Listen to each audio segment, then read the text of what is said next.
Breaking news చూస్తున్నాం. వైఎస్ఆర్ కడప జిల్లాలోని కడప నియోజకవర్గ అధికార టీడీపీలో విభేదాలు ఒక్కసారిగా బగ్గుమన్నాయి. ఇన్నాళ్లు నివురుగప్పు నిప్పులా ఉన్న ఎమ్మెల్యే మాధవిరెడ్డి వ్యతిరేక వర్గం ఇప్పుడు ఎవరు ఊహించని రీతిలో దండయాత్రకు దిగింది. దీంతో మాధవిరెడ్డి ఆమె భర్త పొలిట్ బ్యూరో సభ్యుడు శ్రీనివాసరెడ్డి ఒంటెద్దు పోకడను బహిరంగం చేసిందని వ్యతిరేక వర్గం చెబుతోంది. దీంతో పార్టీ సీనియర్ నేత కృష్ణారెడ్డి నేతృత్వంలో నగర కార్పొరేటర్లు, దగాపడిన తెలుగు తమ్ముళ్లు, కార్యకర్తలు కడపకు చేరుకున్నారు. ఎమ్మెల్యే దంపతులకు మంచి బుద్ధి ప్రసాదించాలని కడపలోని శ్రీ లక్ష్మీ వెంకటేశ్వర స్వామి పాదాలను వినతి పత్రాన్ని అందించారని తెలిపారు. ఎమ్మెల్యే మాధవిరెడ్డి దంపతులు వైసీపీ కార్పొరేటర్లు 8 మందిని దగ్గరకు చేర్చుకుని అన్ని పనులు వారి ద్వారానే చేసుకుంటున్నారని ధ్వజమెత్తారు కృష్ణారెడ్డి.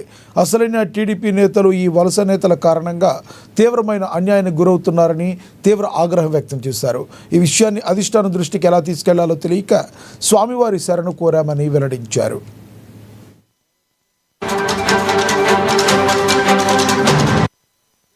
పార్టీలో జరుగుతున్న అన్యాయాన్ని ప్రశ్నించాలనే ఉద్దేశంతో దీన్ని వేదికగా తీసుకున్నాము.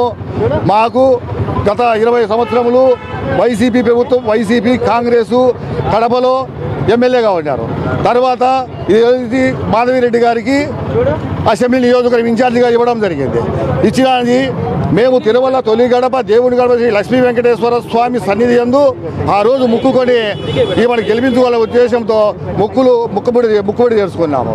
తర్వాత అంతంతై ఎక్కడికో వెళ్ళిపోయి ఆ మాధవిరెడ్డి గారు విజయం సాధించినారు.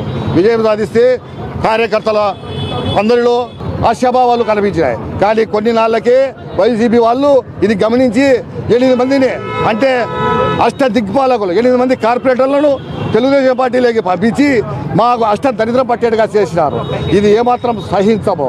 వారు వాళ్ళ భూములు వైసీపీ ప్రభుత్వంలో వారు సంపాదించుకున్న భూములను కాపాడుకునేదానికి, వాళ్ళు కబ్జాలు చేసిన వాళ్ళ అవినీతిని కప్పిపుచ్చుకునేదానికి వాళ్ళు మా పార్టీలోకి వచ్చినారే కానీ వేరే రకంగా మా పార్టీకి అయితే మేలు చేసేదానికి రాలేదు. తెలుగుదేశం